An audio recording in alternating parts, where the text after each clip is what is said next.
جس کے غیب نبی مولا، اس کے غیب علی مولا،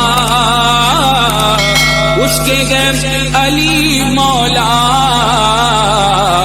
اور اسی کے نعرے ہیں پنجے تن ہمارے ہیں، اور اسی کے نعرے ہیں۔ پانی کی قلت، یہ تمام چیزیں عرب میں موجود ہیں، لیکن اسلام کی ترویج و اشاعت کے لیے اس زمین کو منتخب کیا گیا ہے۔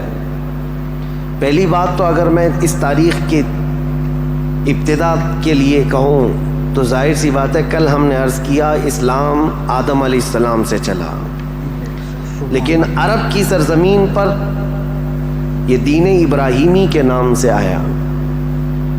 سب سے پہلے سیدنا ابراہیم خلیل اللہ علیہ الصلاۃ والتسلیم، اس وقت اللہ تبارک و تعالیٰ نے آپ کو مبعوث فرمایا جب دنیا میں کفر و شرک اور گمراہی و ضلالت پھیل چکی تھی، لوگوں میں کثرت سے اپنی عبادت کروانے کا رواج ہو چکا تھا۔ جیسے کہ نمرود کا زمانہ تھا، وہ طاقت و قوت کے بل بوتے اپنی عبادت کرنے پر لوگوں کو مجبور کرتا۔ اس دور میں سیدنا ابراہیم علیہ السلام تشریف لائے عراق بابل کے شہر میں، عراق کا ایک شہر بابل میں، اور وہاں سے آپ نے نور ہدایت کو منور کیا، ایک خدائے واحد کی عبادت کی طرف لوگوں کو بلایا۔ آپ کی آبادی دشمن ہوئی، خاندان دشمن ہوا، بادشاہ دشمن ہوا، بدلے میں آپ کو آگ میں جھونک دیا گیا۔ آپ وہاں سے نکل کر مصر چلے گئے۔ مصر کی سرزمین کو آپ نے اپنا جائے قیام بنایا، وہیں پر رہنے لگے۔ آپ کی شادی حضرت سارہ سے ہوئی، اولاد نہیں تھی برسوں تک۔ پھر حضرت ابراہیم علیہ الصلاۃ والتسلیم کی مخالفت میں بہت سارے لوگ تھے، حکمران تھے، بادشاہ تھے۔ ایک وقت ایسا آیا کہ مصر کا ایک بادشاہ جو آپ کی مخالفت میں بہت زیادہ آگے تھا، لیکن اللہ تعالیٰ نے اس کے سینے کو نور ہدایت سے روشن کیا، پھر وہ آپ کی عزت و تکریم کیا۔ پھر اس بادشاہ نے اپنی بیٹی ہاجرہ کو ابراہیم علیہ السلام کے ساتھ بیاہ کر دیا۔ شروع سے میں تاریخ میں چل رہا ہوں، سب کو ذہن حاضر رکھنا ضروری ہے۔ سبحان کہ حضرت ابراہیم علیہ السلام کو حضرت ہاجرہ دوسرے نکاح میں آئیں، یہ بادشاہ کی بیٹی تھیں، اور ہوا یہ کہ دو بیویاں ایک گھر میں رہیں، معاملات الگ ہو جاتے ہیں۔ تو جب معاملات بدلنے لگ گئے تو حضرت ہاجرہ کے گھر میں ایک بیٹا پیدا ہوا جو حضرت اسماعیل علیہ السلام ہے۔ تو حضرت ابراہیم علیہ السلام کو حکم الہی ہوا کہ اس ماں اور بیٹے کو الگ رکھا جائے اور پہلی بیوی کو الگ رکھا جائے۔ تو ابراہیم علیہ السلام حضرت سارہ کو مصر میں ہی چھوڑ دیے، اور حضرت ہاجرہ اور حضرت اسماعیل علیہ السلام کو لے کر عرب کی سرزمین میں داخل ہوئے۔ یہاں سے عرب کی تاریخ شروع ہوتی ہے۔ عرب کی سرزمین کو آباد کرنے والے پہلے انسان ابراہیم علیہ السلام ہیں۔ عرب میں بھی ساری زمین کا انتخاب نہیں، عرب کا جو مرکزی علاقہ تھا وہ مکہ مکرمہ تھا۔ مکہ مکرمہ اور خانہ کعبہ جو آج جہاں پر ہے وہ دنیا کے مرکز میں واقع ہے، سینٹر میں واقع ہے۔ ابراہیم علیہ السلام وہاں تشریف لائے۔ اس وقت کوئی آبادی نہیں تھی، کسی کا گھر نہیں تھا، کوئی مکان نہیں۔ خانہ کعبہ پرانی شکل میں جو فرشتوں کا بنایا ہوا، آدم علیہ السلام کا بنایا ہوا، نوح علیہ السلام کا بنایا ہوا مٹی کی شکل میں موجود تھا۔ ابراہیم علیہ السلام وہاں پر اپنی بیوی اور اپنے بیٹے کو ایک چھوٹا سا گھر بنا کر دے دیتے ہیں، بغیر چھت کا مکان تھا۔ پھر اس کے بعد وہ وہاں سے چلے گئے، پھر دوبارہ آتے رہے، جاتے رہے۔ اسماعیل علیہ السلام کی عمر جب سن بلوغت کو پہنچی تو ابراہیم علیہ السلام کو حکم ہوا کہ اس خانہ کعبہ کی تعمیر کی جائے۔ تو ابراہیم علیہ السلام نے اپنے بیٹے حضرت اسماعیل علیہ السلام کے ساتھ مل کر کے خانہ کعبہ کی تعمیر کی۔ آپ کو بانی کعبہ بھی کہا جاتا ہے۔ دو ہی باپ اور بیٹے نے مل کر پورے خانہ کعبہ کی تعمیر کی، اس کی دیواریں اونچی کی، جس کا ذکر قرآن پاک میں بھی موجود ہے۔ اس ایک پتھر پر کھڑے ہو کر کے آپ تعمیر کرتے تھے، جس کو آج مقام ابراہیم کہا جاتا ہے۔ پتھر جیسے جیسے دیواریں بلند ہو جاتا، جب آپ کے اترنے کا وقت ہوتا پتھر نیچے ہو جاتا۔ جب تعمیر مکمل ہو گئی خانہ کعبہ کی، تو پھر ابراہیم علیہ السلام نے دعا کی کہ اللہ اس آبادی کو ہری بھری کر دے، شاد و آباد کر دے، اور یہاں رہنے والوں کو ہر قسم کے پھل اور میوہ جات سے تو ان کو رزق عطا فرما۔ آپ کی دعا قبول ہوئی۔ جو بے آباد علاقہ تھا، اب سنیں تاریخ کہاں سے شروع ہو رہی ہے۔ بے آباد علاقہ، کوئی آبادی نہیں تھی۔ ایک قبیلہ آیا جو تجارت کے لیے کہیں کا سفر کر رہا تھا، چونکہ وہاں پر زمزم کا کنواں بھی تھا۔ تاریخ میں آپ کو پتہ ہے حضرت اسماعیل علیہ السلام کی ایڑیوں سے زمزم کا کنواں نکلا، اور وہ پانی کا سوتا چشمہ ایسا تھا کہ کنٹینیو جاری، بلکہ آج تک جاری ہے۔ تو ایک قبیلہ وہاں سے سفر کر رہا تھا جس کو قبیلہ بنو جرہم کہا جاتا ہے۔ وہ وہاں کی خوبصورتی کو دیکھ کر، وہاں کے پانی کی فراوانی کو دیکھ کر وہیں پڑاؤ ڈال لیے اور وہیں رہ گئے، بس گئے۔ یہ پہلا قبیلہ ہے جو مکہ میں آباد ہوا، قبیلہ بنو جرہم۔ پھر حضرت اسماعیل علیہ السلام نے اسی قبیلے کی ایک لڑکی سے شادی بھی فرمائی، اور حضرت اسماعیل علیہ السلام کے گھر میں 12 بیٹے پیدا ہوئے۔ آپ کی اولاد اب بڑھتی گئی۔ عرب سرزمین میں سب سے پہلی یہ نسل ہے، عرب کو آباد کرنے والی پہلی نسل اسماعیل علیہ السلام کی ہے۔ قبیلہ بنو جرہم کے ساتھ آپ آباد ہوئے مکہ مکرمہ میں۔ اب ان کی نسل اتنی بڑھتی گئی کہ اسماعیل علیہ السلام کے بیٹے تھے نابت، ان کے ہاتھ میں خانہ کعبہ کی تولیت آئی۔ خانہ کعبہ کی حفاظت اور اس کی ذمہ داریوں کا یہ سارا انتظام آپ کا تھا۔ چند دنوں کے بعد پھر ایسا ہوا کہ قبیلہ بنو جرہم کے لوگوں نے، جو حضرت اسماعیل علیہ السلام کے سسرال تھے، خانہ کعبہ کی تولیت پر انہوں نے قبضہ کر لیا۔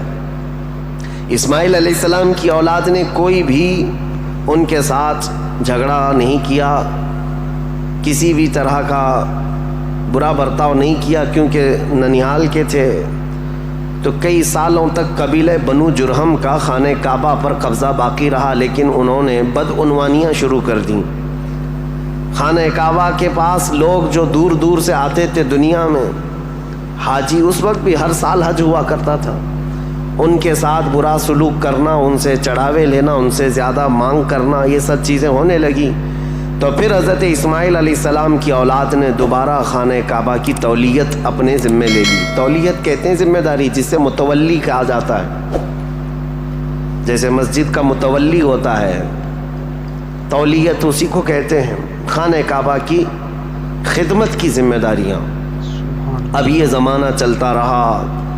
میں آپ کو پہلے یہ خاندانی معاملات بتا رہا ہوں، اس کے بعد پھر یہاں کے سیاسی حالات بھی بتاؤں، اور پھر مذہبی حالات بھی آپ کو بتاؤں، تاکہ اسلام کی تاریخ کو سمجھنے کے لیے اس کا بیک گراؤنڈ بھی سمجھنا بہت ضروری ہے، پس منظر کیا تھا یہ معلوم ہونا ضروری ہے۔ اب اسماعیل علیہ السلام کی اولاد میں عدنان ایک شخص پیدا ہوئے جو آل اسماعیل میں بہت ہی معزز انسان تھے۔ اکثر صحابہ کرام کا اور خود رسول اللہ صلی اللہ علیہ وسلم کا نسب حضرت عدنان تک پہنچتا ہے۔ وہ ہمارے آقا صلی اللہ تعالیٰ علیہ وسلم کے جد امجد بھی ہیں۔ عدنان نے مکہ مکرمہ کی ذمہ داریاں سنبھالی، اور اس کے بعد اب آبادی اتنی بڑھ گئی کہ ان لوگوں کو تجارت کے لیے اور اپنے معیشت کے لیے، اپنے معاش کے لیے دور دور جانا پڑا، مکہ چھوڑ کر کے باہر جانا پڑا۔ آبادی بڑھتی چلی گئی مکہ مکرمہ کی، اور اس کے بعد زمانے کے صبح شام گردش لیل و نہار جس کو کہتے ہیں، آتے گئے ایسے کہ آل اسماعیل علیہ السلام کی اولاد کا قبضہ یا ان کی خدمت کا معاملہ خانہ کعبہ پر ڈھیلا پڑتا چلا گیا۔ پھر کوئی دوسرا قبیلہ آیا، بنو خزاعہ، انہوں نے خانہ کعبہ کی تولیت اپنے حصے میں لے لی۔ اب جو اصل تاریخ شروع ہوتی ہے وہ میں بتانا آ رہا ہوں۔ تو برسوں برس اسی طرح سے گزرتے گئے، اور پھر ایک شخص پیدا ہوئے جن کا نام فہر تھا۔ یہ اسماعیل علیہ السلام کے اولاد میں فہر نام ہے. فہر کا ایک لقب تھا قریش، اور یہیں سے قریش خاندان کی ابتدا ہوتی ہے. قریش ان کا لقب تھا اور اصل نام تھا فہر بن غالب. تو حضرت فہر جو رسول اللہ صلی اللہ علیہ وسلم کے پردادا ہوتے ہیں، یہ پیدا ہوئے اور ان کی اولاد ہوئی، اور اس کے بعد اب قریش خاندان کی ابتدا ہوئی. لیکن جگہ جگہ یہ لوگ منتشر ہو گئے، کچھ مکہ میں رہے، کچھ باہر رہے، لیکن خانہ کعبہ کی تولیت کی اور وہاں کا سارا قبضہ جو ہے بنو خزاعہ قبیلے کے ہاتھ میں تھا. پھر زمانہ بدلتا ہوا یہاں تک پہنچا کہ اسماعیل علیہ السلام کی اولاد میں یعنی قریش خاندان میں ایک شخص پیدا ہوئے جن کا نام قصی تھا. یہ تاریخ کے بہت اہم آدمی ہیں، بہت اہم ترین شخصیت ہے قصی. ساری سیاست عرب کی وہیں جا کر ختم ہوتی ہے. قصی ایک کلاب کے بیٹے تھے، لیکن ایسا ہوا کہ باپ کا انتقال جلدی ہو گیا.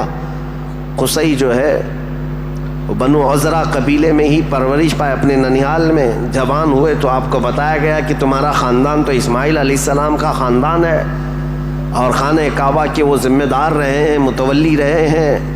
تو وہ اپنے ننیال کو چھوڑ کر کے جب مکہ آئے تو قصی یہ جوان تھے، بھرے جوان تھے. آتے ساتھ ان کے اندر وہ ہنر تھا، پیشانی میں وہ چمک تھی کہ جو دیکھتا دیکھتا رہ جاتا. ظاہر سی بات ہے وہ چمک کسی اور کی نہیں تھی، وہ نور مصطفیٰ کی تھی. قصی نے آتے ساتھ ہی لوگوں کو اپنی طرف مائل کر لیا. لوگ جوق در جوق قصی کے گرویدہ ہو گئے. پھر قصی نے سارے قریش کو جو ادھر ادھر منتشر تھے سب کو مکہ میں جمع کر دیا اور بنو خزاعہ قبیلے کے ہاتھ میں جو خانہ کعبہ کی تولیت تھی اس کو حاصل کر لیا. اب دوبارہ حاصل کرنے کے بعد اب تک مکہ مکرمہ میں یا خانہ کعبہ کی خدمت اور حرم میں جو معاملات چلتے تھے وہ یوں ہی چلتے تھے. جو ذمہ دار ہے اس نے جو دیکھ لیا وہ کر لیا. لیکن قصی نے باضابطہ ڈپارٹمنٹ بنائے، شعبے بنائے. حکومت کا اسٹیبلشمنٹ جس کا طرح ہوتا ہے پورا انہوں نے بنایا. انہوں نے ذمہ داریاں بانٹیں. سقایا، رفادہ، سدانہ، یہ سب نام رکھے گئے ہیں. یعنی انہوں نے شعبے ایسے بانٹ دیے، ڈپارٹمنٹ تبدیل کر دیے گئے کہ یعنی کئی قبیلوں کو جمع کیا مکہ میں اور کہا جب کبھی کہیں جانے کی ذمہ داری ہوگی، جھنڈا اٹھانے کی ذمہ داری، وہ ایک بہت اہم ذمہ داری ہوتی تھی، وہ ایک قبیلے کو سونپ دیا. اور ہر سال جو حاجی آتے ہیں مینا میں ان کو پانی پلانا اور کھانا کھلانا، اس کو سقایا کہا جاتا تھا، وہ ایک قبیلے کی ذمہ داری دے دی گئی. سقایا یہ ڈپارٹمنٹ پوری منسٹری ہو گئی. اور اس کے بعد رفادہ یہ ایک ذمہ داری ہے. جو حاجی آیا کرتے ان کو پیسوں کی ضرورت ہوتی، کہیں دور دراز سے سفر سے آئے ہوتے ان کی مالی مدد کی ضرورت ہوتی، وہ ایک خاندان کے ہاتھ میں دے دیا گیا. یہ رفادہ ایک منسٹری کا نام ہے. وہ اس منسٹری کے ذمہ دار ایک قبیلے کو بنایا. پھر اس کے بعد سدانہ، خانہ کعبہ کی حفاظت، اس کے غلاف کو تبدیل کرنا، اس کی چابی کی ذمہ داری، اس کو کھولنا بند کرنا، اس کی صفائی کرنا، وہ بھی ایک قبیلے کے ذمے میں دے دیا. وہ باضابطہ ایک منسٹری بنائی گئی، ایک وزارت تھی. اور اس کے علاوہ تقریباً انہوں نے 26 منسٹریاں بنائی تھیں، شعبے بنائے تھے. کون؟ حضرت قصی. یہ دنیا میں سب سے پہلے اس طرح شعبے جات کو تقسیم کر کے، جیسے ایک جمہوری نظام ہوتا ہے، ایک ڈیموکریسی نظام ہوتا ہے، اس طرح سے آپ نے بنایا. اور حضرت قصی کی یہ مہارت تھی کہ پورے عرب میں آپ کا بلکہ ہر جگہ آپ کا چرچا ہونے لگا. اور حضرت قصی نے اس چیز کو اتنے اونچے لیول تک لے جا کر وہاں مکہ مکرمہ کو پوری دنیا میں متعارف کیا کہ لوگ یہاں کی خدمتیں دیکھنے کے لیے آیا کرتے تھے. ہر قبیلے کو الگ ذمہ داریاں تھیں. یہ تاریخ ہے. اس کے بعد قصی جلدی ہی انتقال کر گئے، حالانکہ ان کو زیادہ وقت نہیں ملا، ان کا زیادہ وقت نہیں تھا. ان کی شادی ہوئی. شادی ہونے کے بعد ان کے گھر جو بیٹے پیدا ہوئے ہیں وہ 2 بیٹے تھے، ایک عبد الدار اور ایک عبد مناف. قصی نے اپنی ساری ذمہ داریاں، اپنی جانشینی عبد مناف کو دے دیا.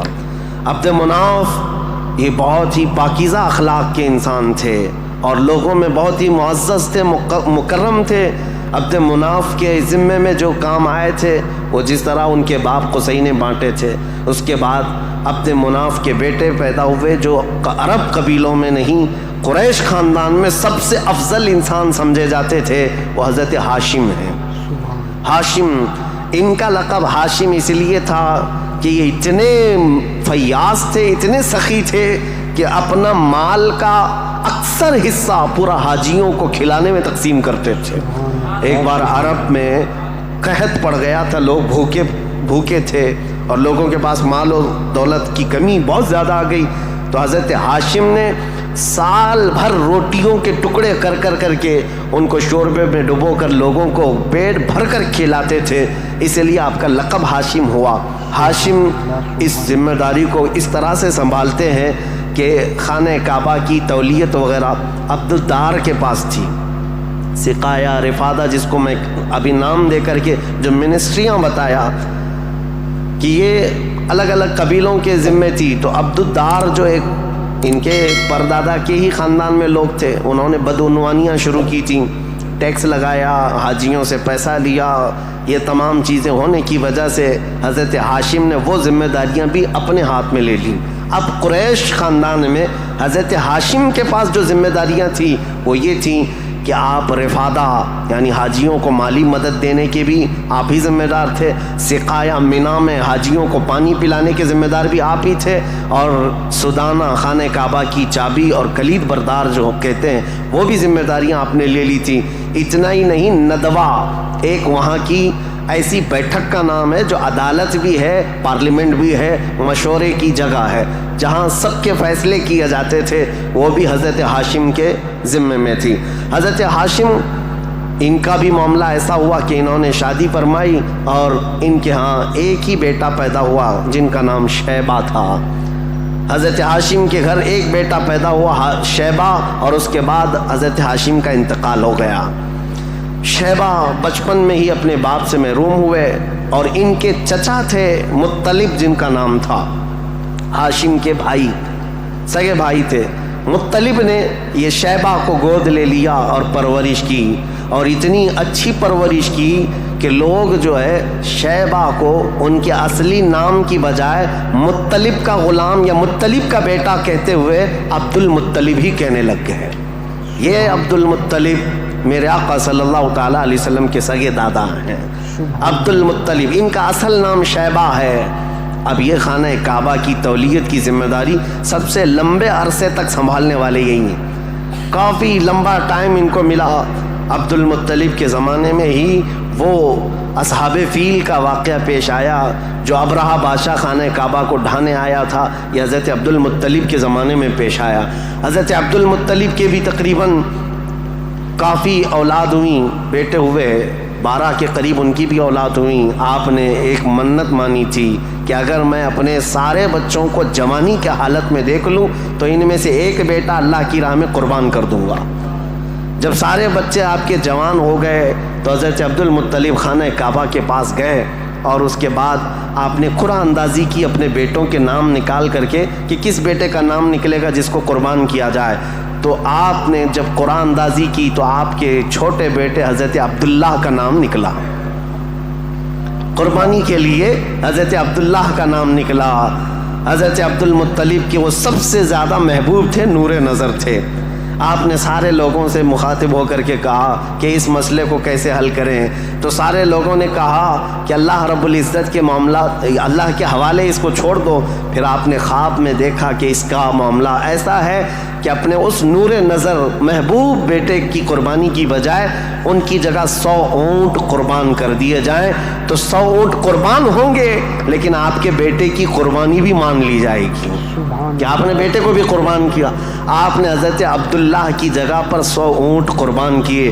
اسی لیے تو میرے آقا صلی اللہ علیہ وسلم نے ایک حدیث میں فرمایا ہے، انا ابن الذبیحین، اے لوگوں میں 2 ذبیحوں کا بیٹا ہوں۔ ایک ذبیح اسماعیل علیہ السلام ہے، دوسرے ذبیح میرے باپ عبداللہ ہیں۔ یہ رسول اللہ صلی اللہ علیہ وسلم نے فرمایا کہ اب یہ حضرت شیبہ عبد المطلب، حضرت عبد المطلب جو خانہ کعبہ کی تولیت کو سنبھالتے رہے، یہ تاریخ یہاں تک آئی۔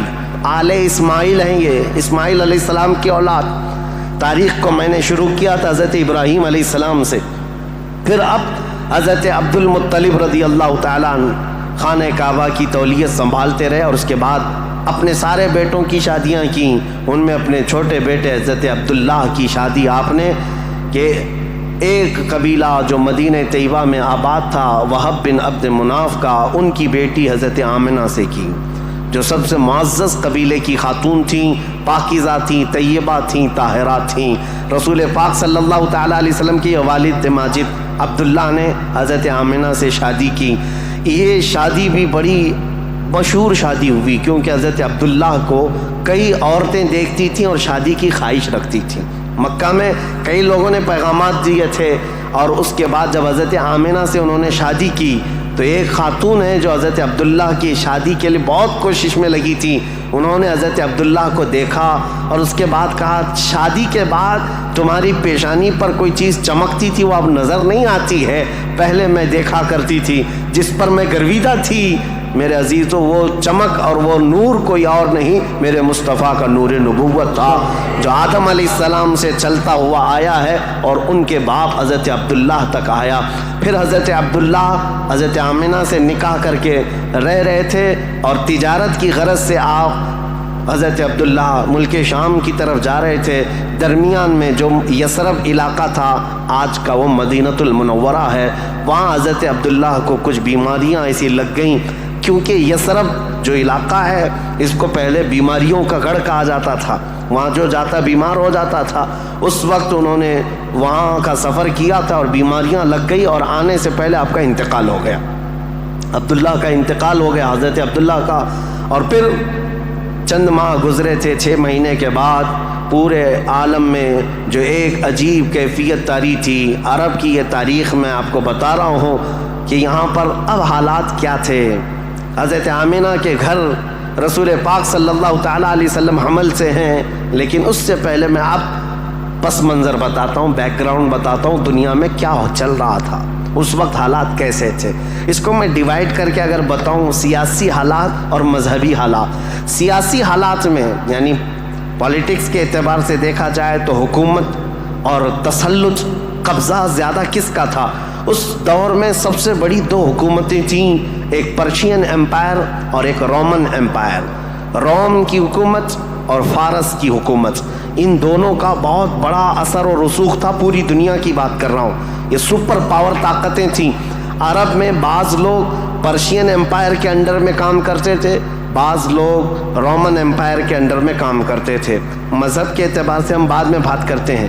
اب یہ حالات تھے کہ حکومت اور تسلط، قبضہ، سیاسی اثر و رسوخ سب سے زیادہ یہ 2 حکومتوں کا تھا، جس کی وجہ سے آئے دن نئی نئی جنگیں ہوتی تھیں۔ رومن امپائر یہ چاہتی تھی کہ دنیا پورا قبضہ کر لیں، پرشین امپائر یہ چاہتے تھے کہ پوری دنیا ہم قبضہ کر لیں۔ اس آڑ میں 2 سپر پاور کے ٹکراؤ میں پوری دنیا میں جنگیں روز روز چلتی رہتی تھیں۔ یہ حالات تھے سیاسی۔ عرب لوگوں کی خود کی کوئی حکومت نہیں تھی، ان کی خود کی کوئی حکومت نہیں تھی، لیکن وہی مکہ مکرمہ سے جو ان کے خاندانی حالات کی سرداری چلتی تھی بس۔ لیکن دنیاوی حکومت کے اعتبار سے یہ لوگ پرشین امپائر کے انڈر میں کام کرتے تھے یا پھر رومن امپائر کے انڈر میں کام کرتے تھے۔ یہ 2 طرح کی حکومتیں چل رہی تھیں۔ اب مذہبی حالات کے اعتبار سے دیکھا جائے تو میں 4 حصوں میں تقسیم کرتا ہوں پوری دنیا کو، 4 حصوں میں۔ فارس، جس کو آج پرشیا کہیں آپ، ایران جو آج کے دور کا ہے، اس کی سرحدیں اور بھی بڑی تھیں، بلند تھیں۔ پرشیا یا جس کو اس وقت پرشین امپائر کہا جاتا ہے۔ مذہبی حالات کیا تھے ان کے؟ مذہبی حالات اتنے خطرناک تھے کہ ان کے ہاں شروع سے کبھی ایک خدا کا تصور آیا ہی نہیں، یہ شرک میں ہی مبتلا رہی قوم ہے، ہمیشہ بتوں کی، ہمیشہ آگ کی پرستش کرنے میں سب سے زیادہ مشہور قوم ہے یہ پرشیا کے لوگ، یعنی فارس کے لوگ۔ آگ کی پوجا میں ان کا کوئی نام ثانی نہیں تھا، 1000 سال تک ایک آگ کو بجھنے نہیں دیتے تھے لوگ۔ اس طرح کئی بت کدے تھے، کئی آتش کدے تھے۔ یہ فارس کے علاقے میں یہ حالات تھے کہ ایک خدا کا تو تصور ہی نہیں تھا، اور غلبہ ایسا تھا کہ جو حاکم ہوتا تھا اس کی عبادت کی جاتی تھی، جو مال والا ہے اس کے سامنے سجدے ہوتے تھے، جس کی طاقت ہے اس کے سامنے جھک جائے۔ یہ حالات پرشیا کے تھے۔ اور روما کے حالات کیا تھے؟ جو رومن امپائر ہے، روم یہاں پر عیسائی زیادہ طور پر آباد اس زمانے میں بھی تھے، پہلے سے بھی، کیونکہ عیسیٰ علیہ السلام کے بعد ان کے حواریوں کے ذریعے سے جو دین پھیلا وہ روما میں زیادہ تھا، جو آج کا اٹلی ہے، یونان ہے اور جورجیا وغیرہ کے علاقے، آج یہ سب رومن امپائر کے انڈر میں تھے اور یہاں عیسائی زیادہ تھے۔ لیکن ایسے عیسائی کہ اصل عیسائی دین کو انہوں نے مسخ کر دیا تھا، ختم کر دیا تھا، جو دین الہی تھا، اللہ کا دین تھا، عیسیٰ علیہ السلام جو لائے تھے، اس کو انہوں نے اتنا خلط ملط کر دیا تھا کہ عیسیٰ علیہ السلام کے جگہ جگہ مجسمے، اسٹیچو بنائے ہوئے تھے۔ مریم علیہ السلام، سیدہ مریم رضی اللہ تعالیٰ عنہا کو انہوں نے ساتھ میں پوجنا شروع کر دیا۔ تثلیث کا عقیدہ، ٹرائنیٹی جس کو یہ کہتے ہیں، تین خداؤں کا تصور ان کے گھر میں رواج پا گیا تھا۔ پورے روما میں یہی تھا، ایک خدا کی عبادت یہاں بھی ختم تھی۔ دو بڑی طاقتوں کے انڈر میں شرک اور بت پرستی اور کفر بہت سر چڑھ کر بول رہا تھا۔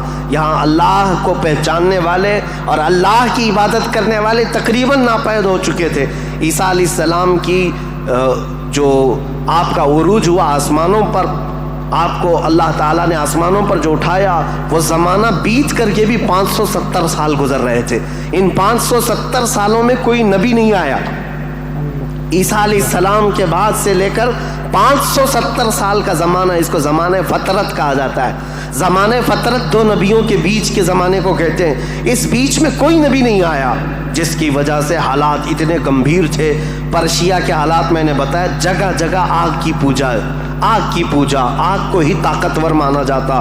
اور روما میں تھا، عیسائی تو تھے لیکن ایسے کہ ٹرائنیٹی کا عقیدہ، مریم بھی خدا ہیں، عیسیٰ بھی خدا ہیں اور وہ بھی خدا ہے، تین خداؤں کی عبادت۔ اور اس کے علاوہ راہبوں کا، پادریوں کا حال تو یہ تھا، اللہ کی پناہ، وہاں کے جو عبادت خانے تھے، جو چرچ تھے، جو کلیسا تھے، وہ عبادت کے نہیں تھے، وہ عیاشیوں کے اڈے تھے۔ کوئی عورت جاتی تو ان کے ہاتھ میں بچ کے باہر نہیں آتی، اس کے ساتھ وہ منہ کالا کر لیتے۔ یہ جو بڑے بڑے راہب تھے ان کا حال یہ تھا۔ اور وہ سیاست میں بھی اس طرح ملوث تھے کہ جب تک کنیسہ میں یعنی چرچ میں کوئی شخص مال نہ لا کر کے دے، اس کے لیے بددعائیں کرتے تھے، اس کی تباہی کا انتظام کرتے، بلکہ فوج کی سرکشی کے ساتھ ایسے لوگوں کو مار کر ختم بھی کر دیتے تھے۔ اور اس کو کہتے تھے کہ یہ جس کو ذرا آج ہم یہاں پر دیکھ رہے ہیں دھرم دروہی ہے، دین چھوڑا ہوا آدمی ہے۔ یہ عیسائیوں کا تسلط ایسا تھا، ان کا قبضہ ایسا تھا، پادریوں کا عیاشی کے اڈے بنا دیے گئے تھے۔ جتنے وہ عبادت خانے تھے، جتنے عبادت خانے تھے، وہ عیاشیوں کے اڈے بنے ہوئے تھے۔ اور ان کے ہاں یہ سب چیزیں عام، جو اخلاق دینے آئے تھے، جو اچھا مزاج دینے آئے تھے، وہی ان کے علماء، ان کے راہب پورے ایسے تسلط کے ساتھ گندگیاں پھیلا چکے تھے۔ یہ روما کے حالات تھے، پرشیا کے حالات وہ تھے۔ اب دنیا میں تیسرا ایک بڑا طبقہ جو اپنا اثر رکھتا تھا، اپنا رسوخ رکھتا تھا، وہ ہندوستان کا تھا۔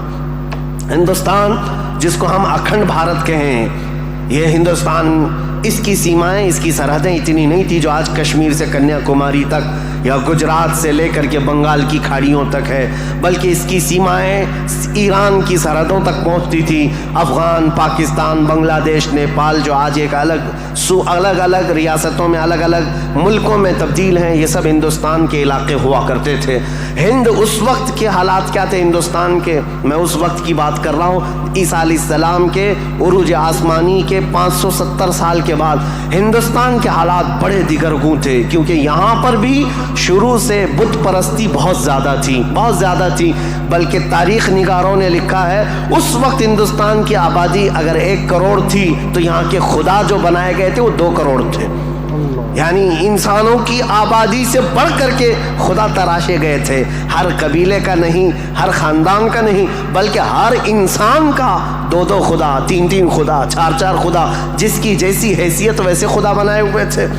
اور یہاں پر اخلاقی حالات اگر دیکھے جائیں تو وہ بھی اس طرح کہ جیسے کل بھی میں نے بتایا تھا، کاسٹزم میں یہ لوگ ایسے ملوث تھے کہ برہمن الگ، شودر الگ، دلت الگ، چھتری الگ، یہ سب چیزوں کو کاسٹ میں بدل کر کے، ایسے کہ کسی دلت کو ایک مقدس کتاب چھونے کی بھی اجازت نہیں ہوتی،